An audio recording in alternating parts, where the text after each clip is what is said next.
오늘의 주요 뉴스입니다. 대선 전 마지막 주말인 오늘 더불어민주당 이재명 후보는 자신의 고향인 안동 등 험지 영남을 찾아 통합을 강조했습니다. 국민의힘 김문수 대선 후보는 경기지사 시절 성과를 냈던 신도시를 시작으로 수도권 일대를 훑으며 집중 유세를 벌였습니다. 선거일이 다가올수록 의혹을 폭로하는 네거티브 공방이 격화되고 있습니다. 민주당은 보수단체가 이재명 후보를 비방하는 댓글을 조직적으로 달았다며 국민의힘과의 연관성을 의심했고, 국민의힘은 이 후보 가족 의혹을 집중 조명하며 반격에 나섰습니다. 서울 지하철 5호선 방화 사건으로 약 3억 3천만 원의 피해가 발생한 것으로 조사됐습니다. 경찰은 방화 피해자에 대해 구속영장을 신청했습니다.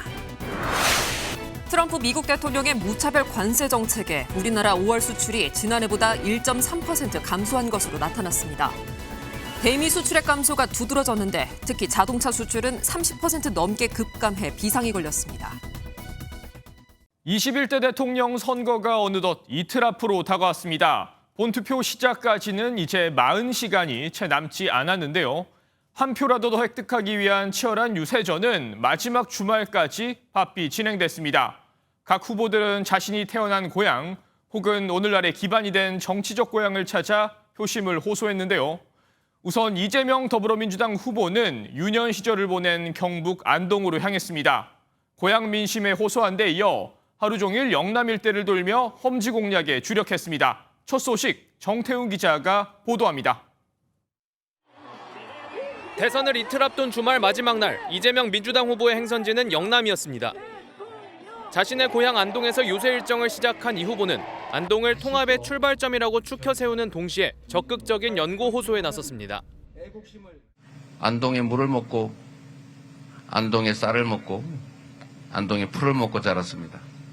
그런데 우리 안동 경북 고향 분들은 왜 이렇게 저를 어여삐 여겨주지 않으십니까? 이번에는 아니겠죠? 이후 이재명 후보는 대구와 울산, 부산을 하루에 모두 순회하며 막판까지 민주당 험지 영남 표심 공략에 힘을 쏟았습니다. 특히 능력을 뒤로 한 채 한쪽만 뽑는 편가르기를 멈춰달라고 반복 요청했습니다. 편가르기 이제 좀 그만합시다.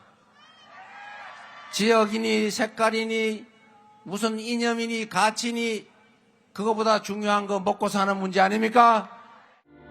이 후보는 호국보훈의 달을 맞아 국가유공자를 위한 보훈 정책 강화도 약속했습니다.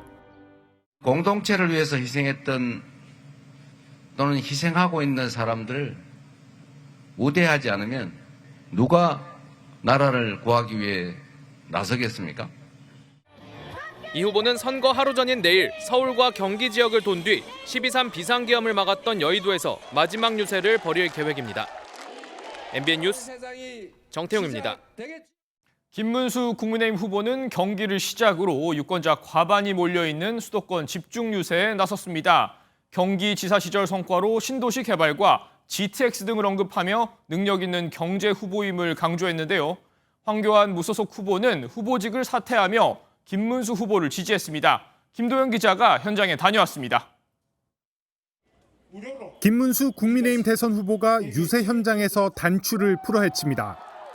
정직한 아버지, 깨끗한 대통령이란 문구를 내보이며 유권자들에게 한 표를 호소합니다. 김 후보는 이재명 후보의 정치적 고향이기도 한 경기 성남에서 이 후보의 사법 리스크를 겨냥한 발언을 쏟아냈습니다. 대장동이나 백현동 이런 것보다 수십 배를 더 많이 했어요. 광교 신도시부터 평택의 삼성전자 반도체 고덕단지 단 한 사람도 제가 한 사람 중에서 목숨을 끊었다는 소리 못 들어보셨죠? 김문수 국민의힘 대선 후보는 유권자 과반이 모여있는 서울과 수도권에서 막판 부동층 표심 잡기에 공을 들였습니다. 김문수 대통령! 경기도지사 시절 추진했던 광교와 다산 신도시를 찾아 유치 성과를 강조한 김 후보는 서울에서도 유세를 이어갔습니다. 막판 보수 결집도 이어졌습니다. 황교안 무소속 대선 후보가 후보직을 사퇴하면서 김문수 후보 지지를 선언했습니다. 황교안 후보도 그렇고 그다음에 이준석 후보도 지금 우리 당의 대표하던 분입니다. 이런 분들은 당연히 국민의힘으로 하나로 뭉치는 것이 마땅하고 옳은 일이 아니냐. 김 후보는 선거 전날인 내일은 제주부터 부산, 대구와 대전을 거쳐 마지막 서울시청 앞 광장과 신논현역 거리 인사를 끝으로 선거운동을 마무리할 예정입니다.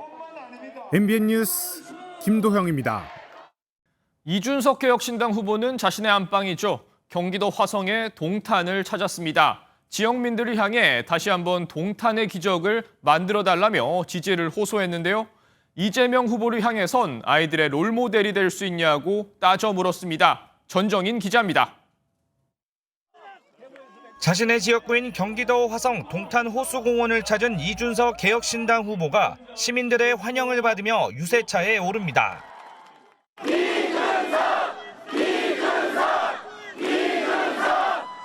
유세차에 오른 이 후보는 가장 먼저 시민들에게 감사 인사를 전하고 이번에도 동탄 모델을 재현해달라고 호소했습니다. 어둠 속에 있던 저에게 이 길이 옳은 길이다 가르쳐주신 동탄 주민들에게 꼭 이 은혜를 갚고 싶습니다. 열심히 해서 대한민국 정치가 바로 서는 날까지 앞으로 달리겠습니다. 이 후보는 독재자가 되려는 이재명 후보를 막아야 한다며 이 후보가 아이들의 롤모델이 될 수 있느냐고 따져 물었습니다.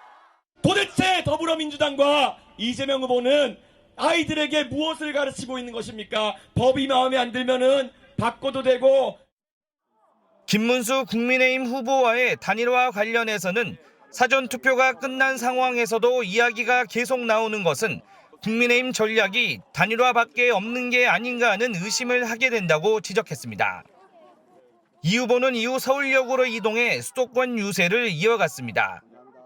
공식 선거운동 마지막 날인 내일은 보수의 심장 대구를 찾아 유세를 마무리할 예정입니다. MBN 뉴스 전정인입니다. 지금부터는 대선 캠프 간의 치열한 공방전으로 이어가 보겠습니다. 보수 성향의 단체 리박스쿨이 댓글 조작팀을 운영했다는 의혹과 관련해 더불어민주당이 경찰에 신속한 수사를 촉구했습니다. 이재명 후보도 국민의힘의 연루 가능성을 제기했습니다. 장가희 기자가 보도합니다. 민주당을 포함한 3당은 리박스쿨이 단순히 민간단체가 할 수 있는 범위를 넘어섰다며 경찰에 철저한 조사를 요구했습니다. 민주주의의 근간을 흔드는 짓이 벌어졌다. 경찰이 신속하고 공정하게 수사해 줄 것을 촉구를 했고요. 이와 함께 리박스쿨 관계자들이 초등학교 방과 후 돌봄 프로그램인 늘봄학교에 참여했다는 의혹에도 강력한 대응을 예고했습니다.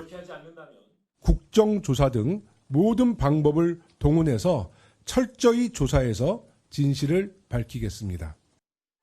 이에 교육부도 리박스쿨과 늘봄학교 관련성을 전수점검하기로 했습니다. 이재명 후보는 직접적으로 국민의힘을 겨냥했습니다. 김문수 후보 칭찬하고 이재명 후보 비방하고 허위사실 유포해서 정치적 공격을 가했는데 그 이익은 고스란히 김문수 후보와 국민의힘 정당이 취했죠. 또 댓글 조작은 헌정 질서를 파괴한 내란 행위라며 엄정한 수사를 촉구했습니다. 민주당 선대위는 리박스쿨 진상조사를 위한 기구도 설치할 예정인 가운데 선거 막판 댓글 조작 의혹을 놓고 민주당의 맹공이 집중될 것으로 보입니다. MBN 뉴스 장가입니다. 더불어민주당의 의혹 제기에 김문수 국민의힘 후보는 전혀 모르는 일이라고 일축했습니다. 국민의힘도 민주당이 이재명 방탄을 위해 대선 공작을 펼치고 있다고 맞받아쳤습니다. 정설민 기자가 전합니다. 김문수 국민의힘 후보는 리박스쿨 댓글 조작 의혹과 관련해 전혀 모르는 일이라고 선을 그었습니다. 리박스쿨이 댓글을 달았는지 자신이 어떻게 알겠냐며 근거 없는 이야기를 하면 안 된다고 강조했습니다. 우리 당의 댓글도 누가 다는지도 모르는데 그 리박스쿨이 댓글을 다는지 알겠습니다. 그거는 말이 안 되는 이야기를 해서 안 됩니다. 국민의힘은 터무니없는 의혹 제기로 대선 공작에 나섰다며 민주당을 겨냥했습니다. 이재명 후보 아들과 유시민 작가의 부정적 이슈를 덮기 위해 민주당이 네거티브 공세를 펼치고 있다고 비판했습니다. 이 댓글 공작에서 음습한 늘 해왔던 민주당의 공작 냄새가 난다는 것입니다. 그러면서 지난 대선을 사흘 앞두고 김만배 신앙님 가짜 인터뷰로 선거 개입을 시도했던 것과 판박이라고 꼬집었습니다. 국민의힘은 이재명 방탄을 위한 정치 공작에 대해서는 반드시 법적 정치적 책임을 묻겠다고 경고했습니다. MBN 뉴스 정세민입니다. 국민의힘은 나아가 이재명 후보와 가족의 사법 논란을 부각하며 역공을 펼치는 모습입니다. 민주당이 추진하는 법안에 대해선 이재명 아들 험담 금지법이라며 공세 수위를 높였습니다. 윤기란 기자입니다. 국회에서 기자회견을 연 안철수 국민의힘 공동선대위원장은 고사성어인 수신제가 치국 평천하를 언급하며 이재명 후보를 비판했습니다. 이 후보에 대해 전과 사범에 12개 혐의로 재판을 받는 피고인이라고 한 안 위원장은 부인 김혜경 씨와 장남 역시 범죄 혐의자와 전과자라고 강조했습니다. 본인, 부인, 장남 모두가 전과자이거나 범죄 혐의자입니다. 이런 가족이 어떻게 대한민국의 얼굴이 될 수 있겠습니까? 나경원 공동선대위원장도 가세했습니다. 나 위원장은 정치인이 아닌 아이들의 어머니로서 호소한다고 운을 뗀 뒤 민주당이 추진하고 있는 정책, 악법들은 이재명 공포 독재 5법이라고 싸잡아 비판했습니다. 특히 민주당이 추진 중인 정보통신망법 개정안을 이재명 아들 험담 금지법이라며 이재명 방탄법에 이은 아들 방탄법이라고 비판했습니다. 이 법안은 이재명 본인과 가족에 대한 비판, 문제 제기, 심지어 불편한 진실조차 신성 모독죄로 처벌하겠다는 것입니다. 민주당의 리박스쿨 댓글 논란 공세에 대해 국민의힘에서 이재명 후보와 가족의 사법 논란 이슈로 맞받아치면서 대선 전 마지막 주말도 서로에 대한 비방이 오고 갔습니다. MBN 뉴스 윤기란입니다. 선거 막판 불거진 댓글 조작 논란이 정치권을 뜨겁게 달구고 있는데요. 정치부 이병주 기자와 좀 더 자세한 내용 알아보겠습니다. 네, 이 기자. 좀 이름부터 생소한데 리박스쿨의 이 댓글 조작 의혹 먼저 정리부터 해주시죠. 네, 그제 한 인터넷 매체가 보도하면서 집중적으로 관련 의혹들이 제기되고 있습니다. 네. 이승만, 박정희 전 대통령의 이름을 딴 리박스쿨이라는 보수 성향 단체가 이른바 자손군이라는 댓글 조작팀을 운영하고 있다. 이런 게 핵심인데요. 민주당은 조작에 참여한 청년들을 가짜 자격증을 주고 초등 늘봄학교 강사로 투입해서 아이들에게 극우 세뇌 교육을 해왔다고도 주장했습니다. 시작.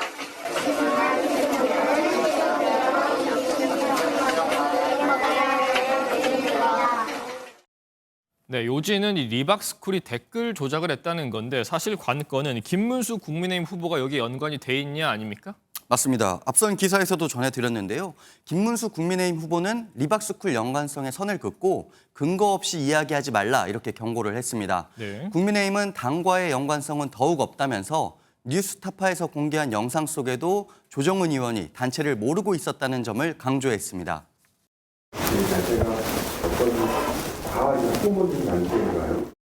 댓글이 문제되는 경우는 공무원처럼 정치에 관여할 수 없는 사람들이 하는 것이거나 또 써서는 안 되는 방법을 썼을 때다 이렇게 강조했는데요. 댓글의 주체나 방법 또 내용이 과도한 비방이 아니면 표현의 자유에 속하는 영역이라고 맞섰습니다. 네, 하지만 민주당은 의심을 거두지 않고 있는데 이 김문수 후보가 관여했다는 증거로 내세우는 게 있습니까? 네, 오늘 민주당이 공개한 영상들이 있는데요. 거기에 리박스쿨 측의 2020년도 영상도 담겼습니다. 활동 보고라는 제목의 영상에 기독자유통일당 점퍼를 입은 김문수 후보가 나옵니다. 이를 근거로 민주당은 김 후보가 관련성을 부인하는 게 그게 거짓말이다. 이런 주장을 했습니다. 네, 사실 댓글 조작 의혹이라는 건 선거철만 되면 계속 튀어나오면서 좀 기시감이 느껴지는 것도 있는데요. 맞습니다. 민주당은 이번 사건 나오자마자 과거 국정원 댓글 조작 사건과 같은 맥락이라고 주장을 했습니다. 네. 2012년 18대 대선을 앞두고 국정원이 조직적으로 온라인 여론을 조작한 사건이었는데요. 당시 국정원 소속 직원들이 인터넷 커뮤니티와 포털 사이트 등에서 박근혜 당시 후보를 지지하고 야권 후보를 비방하는 댓글과 게시글을 작성한 것으로 드러나서 충격을 줬었습니다. 이 사건 책임을 물어서 원세훈 당시 국정원장은 징역 4년형이 확정됐었습니다. 사이버팀 직원들과 순차 공모하여 불법적인 정치 관여 활동과 선거운동을 지시하거나 관여한 사실이 인정된다는 것이 대법원의 다수 의견입니다. 네, 조금 전 2012년 댓글 조작 의혹을 얘기를 했는데 사실 민주당도 댓글 조작 의혹에서 좀 자유롭지 못하지 않습니까? 네, 맞습니다. 국정원 댓글 조작 사건만큼 파장이 컸던 사건이 바로 드루킹 사건입니다. 네. 당시 민주당 측에서 문재인 정부에 대한 비방글이 너무 조직적으로 올라온다, 이런 차원에서 문제 제기가 됐고 특검까지 이어졌던 사건인데요. 온라인 필명 드루킹과 그 일당이 친문, 친노 성향의 여론 조작을 해오다가 인사청탁이 좌절되면서 반정부 여론 조작으로 방향을 틀었던 사건이었습니다. 킹크랩 프로그램처럼 이름도 생소했던 장비까지 동원돼서 여론을 조작했었는데 김경수 전 지사도 공모 사실이 확인돼서 처벌을 받았었습니다. 어느 특정인에 대한 처벌의 의미보다는 정치인이 사조직을 이용하여 인터넷 여론 조작 행위를 관여하여 선거운동에 관여한 책임에 대한 단죄이며 네, 당시 허위범 특검은 앞으로는 공정한 선거를 치르라는 경종이라 생각한다면서 대법원 확정 판결에 대한 의미도 부여했었는데 정치권에서 댓글 조작 논란 끊이지 않는 모습입니다. 네, 여기까지 듣겠습니다. 지금까지 정치부 이병주 기자였습니다. 네, 대선 소식 이어갑니다. 본투표를 코앞에 두고 발표된 윤석열 전 대통령의 김문수 후보 지지 호소문을 두고서 국민의힘에선 당황한 분위기가 읽힙니다. 중도 표심을 잃을세라 당은 서둘러서 윤 전 대통령과 선을 긋고 있습니다. 김세희 기자입니다. 윤석열 전 대통령은 어제 전광훈 목사의 서울 광화문 집회 메시지를 보내며 김문수 후보 지지를 호소했습니다. 오는 6월 3일 반드시 투표장에 가셔서 김문수 후보에게 힘을 몰아주시기를 호소드립니다. 국민의힘은 다시 한번 윤 전 대통령과의 관계에 선을 그었습니다. 이미 탈당을 하고 자연인 신분으로 돌아간 윤석열 전 대통령에 대해서 당의 입장을 분명히 했다고 생각합니다. 당원 당규를 개정해 김문수 후보가 할 수 있는 것은 다 했다고도 설명했습니다. 김용태 국민의힘 비상대책위원장도 자신의 SNS에 대통령 탄핵 심판 결과에 따라 대통령 탄핵 반대 당론을 바로잡겠다고 밝혔습니다. 김문수 후보가 내란 세력과 공범이라는 민주당의 비판이 선거 막판까지 계속되자 중도 표심을 의식한 것으로 보입니다. 이준석 개혁신당 대선 후보는 김문수 후보와 윤 전 대통령을 연결지으며 비판했습니다. 지금 국민의힘에게 던지는 표는 전광훈 그리고 윤석열에게 던지는 표나 마찬가지다. 그 표가 많고 적은과 관계없이 대한민국의 미래와 관계없는 사표가 될 것입니다. 이 후보는 윤 전 대통령에 100번 반성하고 국민에게 사죄해 정치에서 손을 떼야 한다고 했습니다. MBN 뉴스 김세희입니다. 정치 톡톡 순서입니다. 정치부의 이지율 기자와 함께하도록 하겠습니다. 자, 어떤 키워드가 준비되어 있을까요? 진짜 성적표와 가짜 성적표. 어떤 사람이 받은 성적표인가요? 네, 오늘 이재명 민주당 후보가 고향 안동을 찾은 소식 앞서 전해드렸죠. 네. 이 후보의 초등학교 시절 은사님이 유세 차량에 올라서 성적 통지표를 전달했습니다. 좋은 성적표를 들고 가면 어머니께서 좋아하실 거라고 믿었던 그 소년이 대통령 후보가 되어 이 무대에 섰습니다. 여러분 보이십니까? 다 수예요, 수. 국민이 낙제시킨 정권과는 전혀 다른 길을 걸어온 사람. 이재명. 그러니까 이 후보의 은사님이 만든 가짜, 그러니까 모의 성적표군요. 네, 해당 모의 성적표에는 민주주의 이해, 경제 회복 노력 등 모든 과목에서 최고 평가인 수를 받은 걸로 되어 있습니다. 네. 특히 지난해 계엄 선포가 있었던 12월 3일을 기점으로 민주주의 회복을 위해 앞장섰다는 평가가 눈길을 끕니다. 그럼 이렇게 모의 성적표는 저희가 찾아봤고 그렇다면 이제 진짜 성적표를 볼 차례인가요? 네, 이 후보의 진짜 성적표도 지난달 27일 공개가 됐습니다. 당에서 공개를 한 건데요. 네네. 모의 성적표와 달리 실제 이 후보의 국민학교, 지금으로 따지면 초등학교죠. 1학년 때 성적표에는 미가 대부분입니다. 이 시절의 평가는 수음이 양가 5단계로 나뉘었는데 중간 정도의 등급을 받았다고 보시면 될 것 같습니다.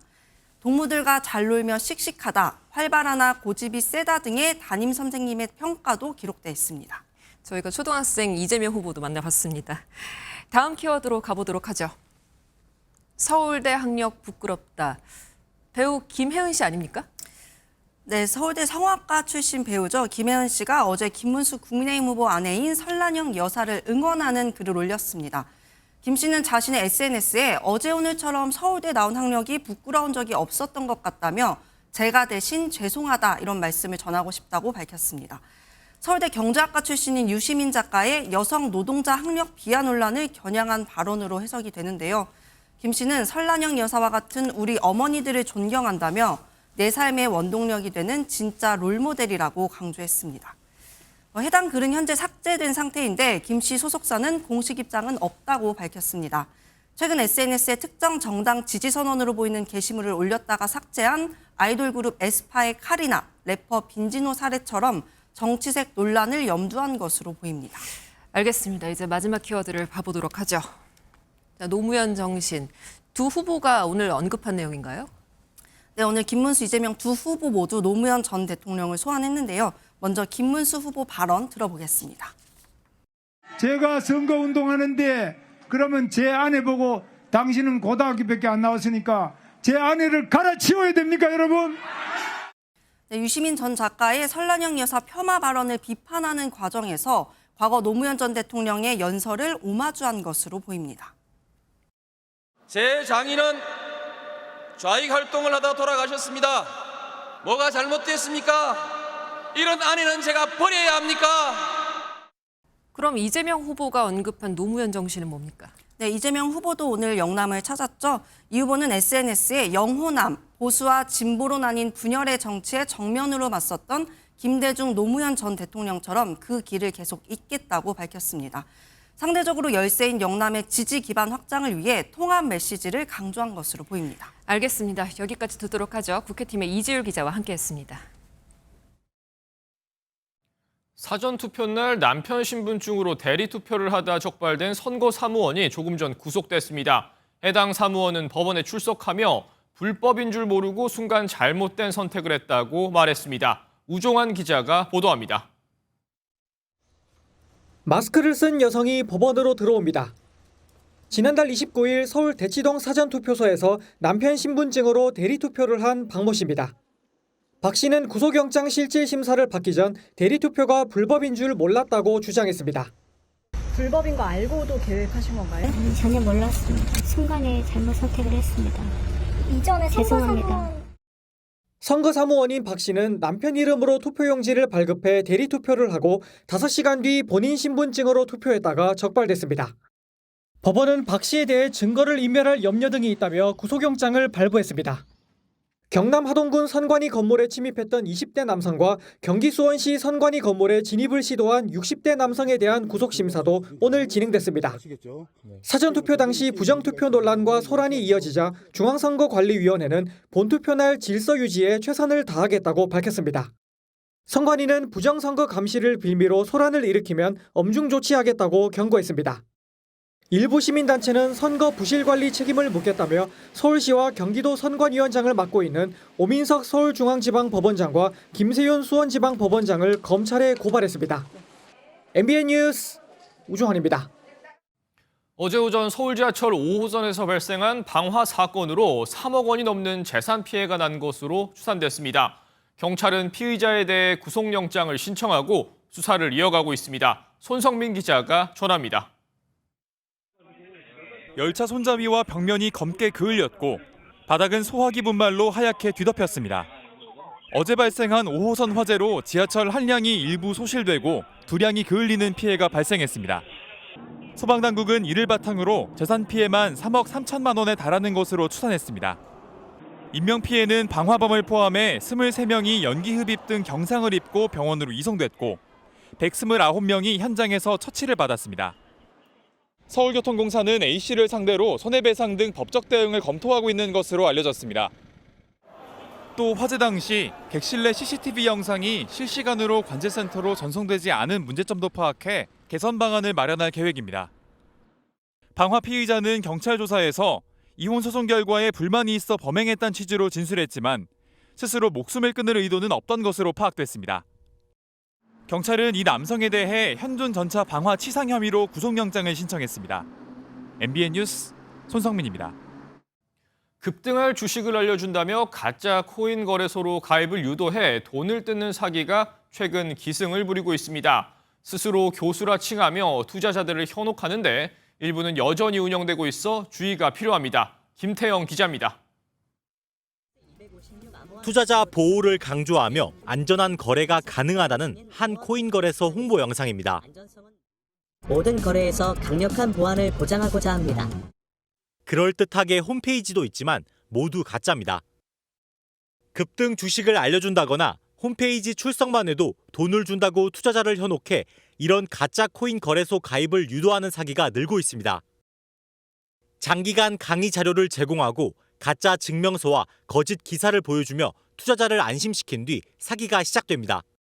자기 그쪽에서는 교수라고 얘기를 하는데 자기가 이제 미국 쪽에 뭐 펀드도 만들고 이러면서 자본을 이제 펑튀기를 하다 이러면서 자꾸 이제 자본을 넣으라고.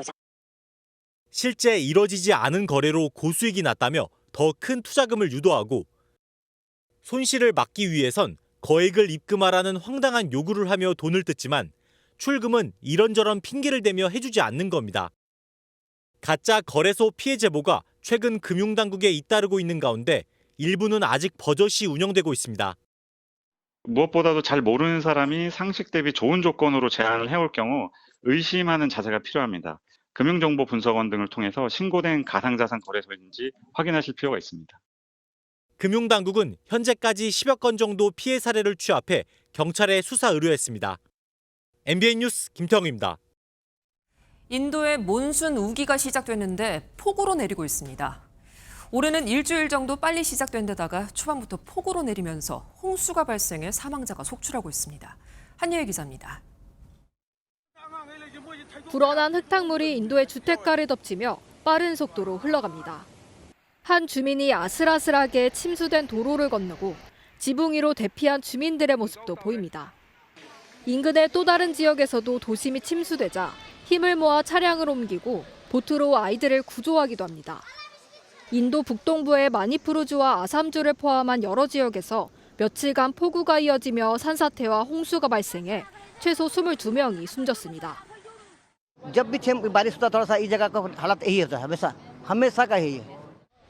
지하 하수 시스템과 같은 인프라가 부족한 지역에서는 많은 인명 피해와 재산 피해가 나오고 있습니다. 이번 폭우는 인도에 매년 6월에서 9월 사이에 찾아오는 몬순 우기가 시작되며 발생했습니다. 지난 24일 인도의 다른 지역에서도 이미 폭우가 지나갔는데 올해는 평년보다 일주일 정도 빨리 우기가 찾아왔습니다. जो उसकी normal date होती है 1 जून लेकिन आज ये 24th को ऑनसेट हो गया. 지구 온난화로 인한 극단적 기상 현상이 자주 발생하며 피해는 더 커지고 있습니다. MBN 뉴스 한여입니다. 우리나라 5월 수출액이 1.3% 감소했습니다. 그 내용을 살펴보면 대미 수출액이 줄었는데 특히 자동차 수출이 급감했습니다. 트럼프 대통령의 무차별 관세 정책에 영향을 받기 시작한 것으로 보이는데 구경호 기자가 취재했습니다. 트럼프의 관세 부과와 함께 미국 수출액은 지난 4월 6.8% 줄어든 데 이어 5월엔 8.1%로 더 떨어졌습니다. 25% 관세 폭탄을 맞은 자동차 수출은 더욱 심각합니다. 지난달 19%에서 감소폭이 더욱 커져 32%로 줄었습니다. 트럼프 관세와 함께 현대차 그룹의 미국 조지아 신공장의 현지 생산과 판매 확대 영향으로 분석됩니다. 유럽으로 전기차와 중고차 수출을 늘려 4개월 연속 60억 달러 이상 수출액을 유지했지만 장기 피해는 불가피할 전망입니다. 유럽 시장이 경쟁이 치열해질 것이기 때문에 결국 우리 자동차 수출 전반적으로는 이제 경기가 내려가는 것. 그나마 자동차는 수출 다변화를 꾀하고 있지만 트럼프 대통령이 사흘 뒤부터 관세를 2배로 높이겠다고 예고한 철강은 앞으로가 더 문제입니다. 이미 단가 약세에 글로벌 건설 경기 위축으로 수출은 두 자릿수로 급감했습니다. We're going to bring it from 25% to 50% the tariffs on steel into the United States of America, which will even further secure the steel industry. 15개의 수출 주력 품목 가운데 반도체와 선박 등을 제외하고 10개 품목의 수출이 감소한 상황. 곧 들어설 새 정부의 트럼프 관세 정책 대응이 더욱 중요해졌습니다. MBN 뉴스 구경호입니다. 트럼프 행정부가 주한미군 감축을 심각하게 검토하고 있다는 분석이 나왔습니다. 만약에 감축이 현실화한다면 북한이 오판할 가능성, 즉 군사 행동에 나설 수 있다는 우려도 덧붙였습니다. 장진철 기자입니다. 빅터 차 미 전략국제문제연구소 CSIS 한국 석자는 트럼프 행정부가 주한미군 감축 문제를 심각하게 검토 중이라고 밝혔습니다. The Trump administration has said that these stories are not true, but we believe that the issue is seriously under consideration by the Pentagon and by the uniformed services. 이번에 거론되는 감축 숫자는 4,500여 명. 차석자는 감축이 되더라도 한반도 방어 능력이 약해지지는 않을 것이라고 덧붙였습니다. 남아있는 주한미군 2만여 명과 미국의 정보 제공, 한국의 강한 군사력을 근거로 들었습니다. 하지만 북한의 오판을 일으킬 수 있다고 경고했습니다.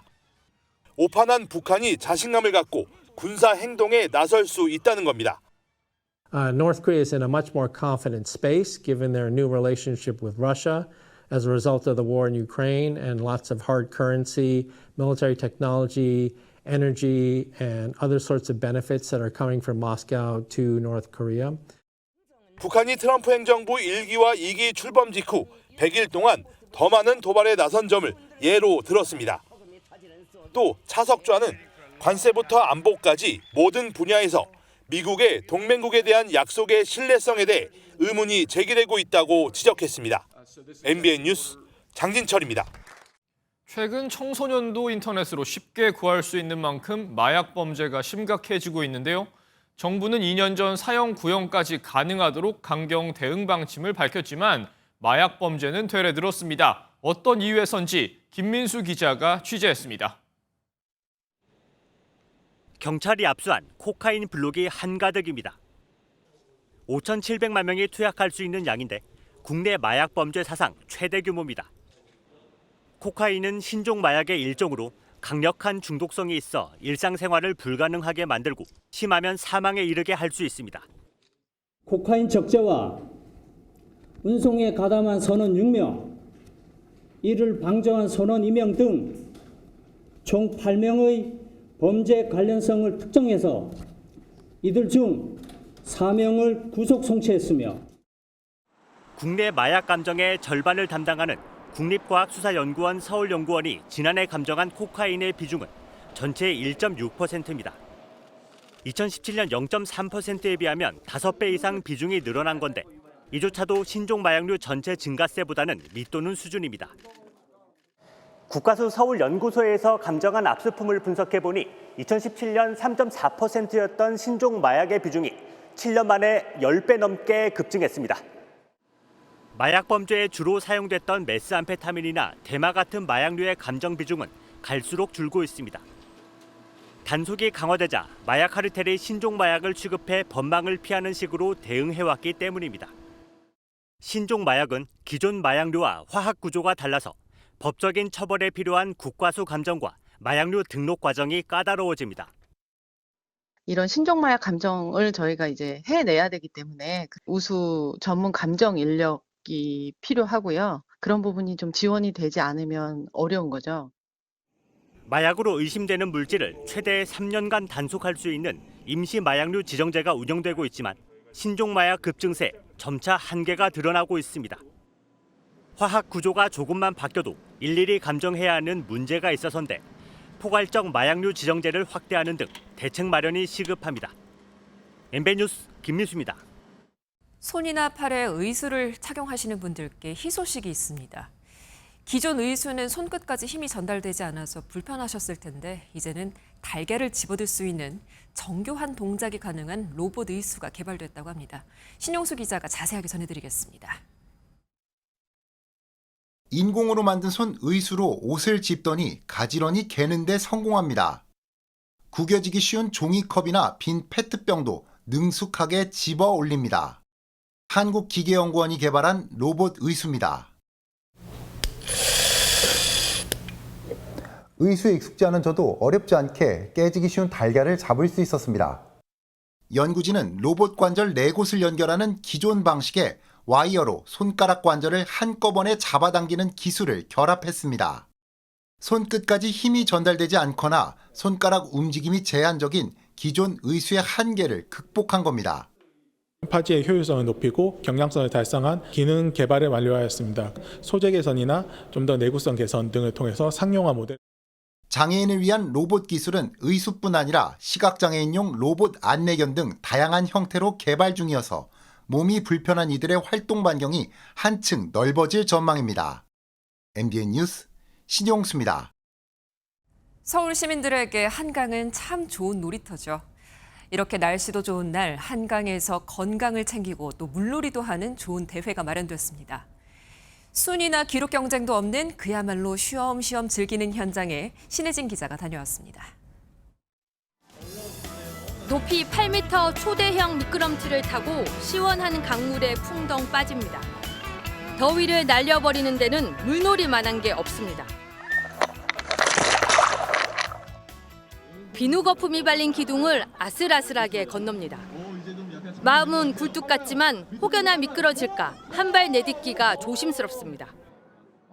조금씩 전진하면서 마지막에는 좀 이 정도면 할 수 있겠다 해서 바로 뛰어서 들어갔습니다. 물 위에서 즐기는 레슬링, 상대가 아빠라면 즐거움은 2배가 됩니다. 더운 날인데 찬물에 뛰어들고 하니까 시원했어요. 또 다른 곳에선 자전거 경기가 한창입니다. 아이, 연인, 가족 등 다양한 연령대의 시민들이 각자의 속도로 질주합니다. 저도 자전거를 직접 타봤습니다. 날씨는 좀 더워도 이렇게 타보니까 시원한 바람을 느낄 수 있습니다. 올해 2회째를 맞은 서울시 한강축제는 달리기, 자전거, 수영 3가지 종목을 완주하는 행사로 지난해보다 규모도 커지고 즐길 거리는 더욱 다양해졌습니다. 가족 단위로 또 친구들하고 같이 와서 한강을 부담 없이 많이 즐기시는 기회를 만들겠습니다. FC 서울 소속 제시 링가드 선수도 공원을 깜짝 방문해 시민들을 응원했습니다. 여름으로 향하는 문턱에서 시민들은 건강과 즐거움 2마리 토끼를 잡으며 뜻깊은 하루를 보냈습니다. MBN 뉴스 신혜진입니다. 쾌청한 하늘에 강한 볕이 내리쬐는 하루였습니다. 오늘 한낮 기온은 30도 안팎까지 올라 더웠습니다. 내일은 차츰 비가 내리면서 기온이 낮아질 텐데요. 오늘 31.4도까지 치솟았던 대구는 24도로 오늘보다 7도가량 낮겠고요. 서울도 25도에 머물겠습니다. 비는 서울을 제외한 전국 대부분 지역에 예보됐습니다. 내일 늦은 새벽 제주도부터 비가 내리기 시작하겠고요. 이 비구름이 차츰 북상하면서 밤에는 중부지방에도 비가 내리겠습니다. 예상되는 비의 양은 제주도에 10에서 60mm, 남해안에 5에서 30mm, 중부지방을 중심으로 5에서 10mm 정도가 예상됩니다. 자세한 지역별 내일 기온입니다. 내일 중부지방 아침 기온은 서울이 18도로 출발해서 한낮에 25도까지 오르겠고요. 남부지방 아침 기온도 전주와 대구가 18도, 한낮 기온은 25도를 조금씩 밑돌겠습니다. 비는 대통령 선거일인 화요일 대부분 그치겠지만 낮 동안 경기 동부와 강원도에는 비가 오는 곳이 있겠습니다. 내셨습니다.